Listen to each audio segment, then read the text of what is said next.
At exactly 11:47 p.m., the last train pulled into Blackwood Station, and everyone in the town knew the same warning. Never board that train unless your name was on the passenger list. Most people laughed at the story and called it an old superstition, but no one could explain why 17 people had vanished over the last 40 years after being seen near the station. Ethan Carter, a young investigative journalist, had spent months collecting newspaper clippings, police files, and forgotten interviews until one rainy night he finally stood on the empty platform with only a camera, a notebook, and one question in his mind. What really happened to those people? The station looked abandoned, the ticket office was locked, the lights flickered as if they were struggling to stay alive, and the old clock above the platform had stopped forever at 11:47. Just as Ethan was about to leave, he noticed a clean white train ticket lying on the wet ground. He picked it up and felt the color disappear from his face. The ticket carried only one destination and one passenger name: Ethan Carter. He had never bought a ticket. Before he could think, a cold voice echoed through the silent station. "Your train is waiting." The words seemed to come from everywhere at once. His heart pounded, but curiosity was stronger than fear. Seconds later, a black train silently appeared through the fog without headlights, without the sound of wheels, almost as if it had emerged from the darkness itself. The doors slid open. Every seat inside was occupied. Men, women, children, all sitting perfectly still, staring straight ahead without blinking. Then, one by one, every passenger slowly turned their heads toward Ethan. No one spoke. No one smiled. They simply watched him. Fighting every instinct telling him to run, Ethan stepped inside. The doors closed instantly behind him. The train began moving, yet outside the windows there were no towns, no forests, no lights, only endless darkness stretching in every direction. Ethan tried opening the doors, but they would not move. He walked through the first carriage and noticed something impossible. Every passenger looked exactly the same as they had in photographs taken decades earlier. None of them had aged a single day. An elderly woman sitting near the window suddenly whispered without looking at him, "You're late. We've been waiting for you." Ethan's hand shook. "Who are you?" he asked. The woman slowly raised her eyes. "We're the ones who disappeared." Before Ethan could speak again, every light inside the train went out. For 5 long seconds, there was complete darkness. When the lights returned, half the passengers had vanished from their seats. Ethan heard footsteps somewhere behind him, even though the carriage was empty. He turned around. Nothing. Then a little girl wearing a red coat appeared at the end of the aisle. She smiled and held out a small silver key. "My father told me you'd come," she whispered. "This opens the truth, but only once." Before Ethan could take the key, she disappeared like smoke, leaving it on the floor. Trembling, he picked it up. At the next carriage, he discovered an old locked wooden door unlike every other train compartment. The silver key fitted perfectly. As the lock clicked open, a freezing wind rushed out. Inside the compartment were hundreds of suitcases stacked from floor to ceiling. Every suitcase had a passenger's name written on it. Ethan searched until he found one marked with his own name. Confused and terrified, he opened it. Inside were childhood photographs, birthday cards, his school uniform, and a newspaper clipping announcing his own death, dated 3 days in the future. Ethan's breathing stopped. He stared at the impossible headline while his phone suddenly rang. There was no signal, yet the screen showed one word: "Mother." With shaking fingers he answered. Instead of his mother's voice, he heard a whisper: "If you want to live, get off the train before the last stop." The call ended. At that exact moment, the train's speaker crackled to life. Next station, Black Hollow. Final destination. The passengers slowly stood up together. Their eyes were fixed on Ethan. Their expressions were empty, but somehow filled with sadness, as if they wanted to warn him without speaking. The train began slowing down. Outside the windows, Ethan finally saw lights again, but they revealed a deserted town buried beneath thick fog where every building looked abandoned.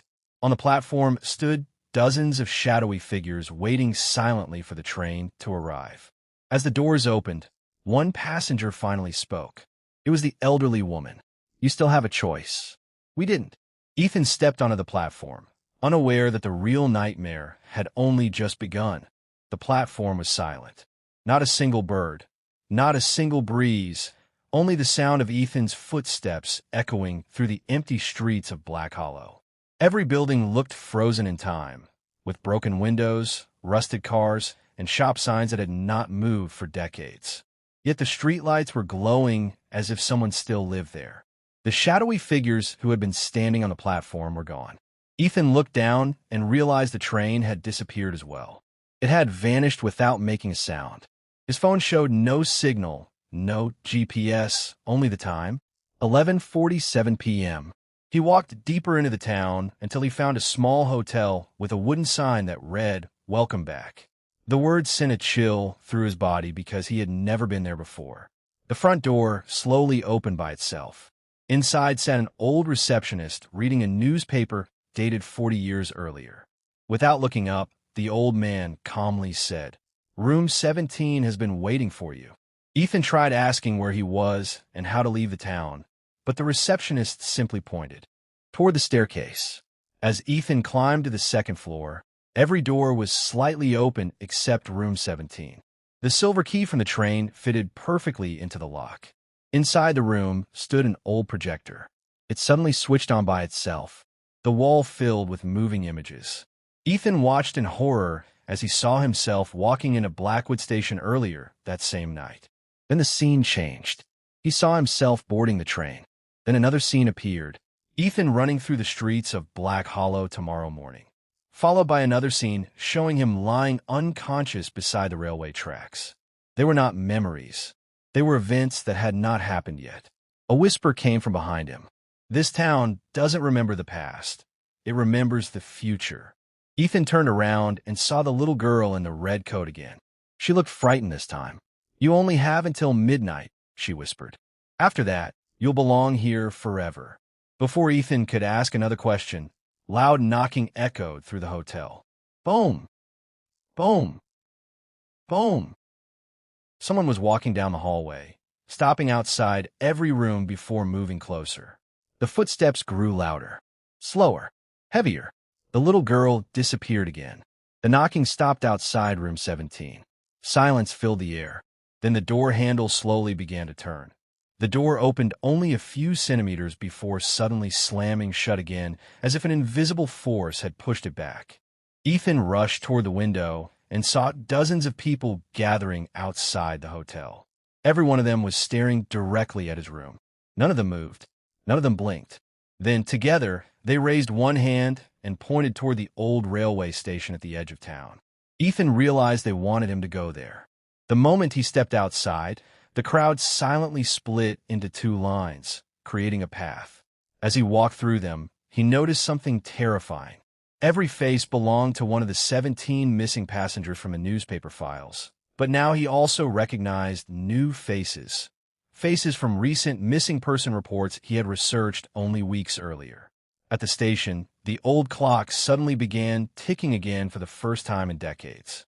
11:58, 11:59. Ethan entered the control room and found hundreds of forgotten letters hidden inside a locked cabinet. Every letter had been written by someone who had disappeared on the last train. Each one begged the same thing: "Tell our families we never stopped trying to come home." Beneath the letters lay one final file marked with Ethan's own name. Inside was a photograph of him as a little boy standing beside his father at Blackwood Station. Ethan's heart stopped. His father had never told him they had been there. Behind the photo was a handwritten note in his father's writing. "If you ever receive a ticket with your name on it, don't run from the truth. End this curse." At exactly midnight, the station shook violently as the black train returned. This time its doors opened by themselves, but instead of darkness, bright morning sunlight filled every carriage. One by one, the trapped passengers stepped off the train, smiling for the first time in decades before slowly fading into the light. The little girl in the red coat looked at Ethan and whispered, "Thank you for remembering us." Seconds later, she disappeared with the others. The train gave one final whistle and vanished forever. When Ethan opened his eyes, he was lying beside the railway tracks outside Blackwood Station at sunrise. His camera was still recording. Everything had been captured. Months later, after his documentary was released, the families of the missing passengers finally learned the truth about what had happened to their loved ones. The abandoned station was turned into a memorial, and every year at exactly 11:47 p.m., people placed flowers beneath the old clock, not because they fear the last train anymore, but because they finally knew that hope can survive even the darkest journey, and that the truth, no matter how long it hides, eventually finds its way home.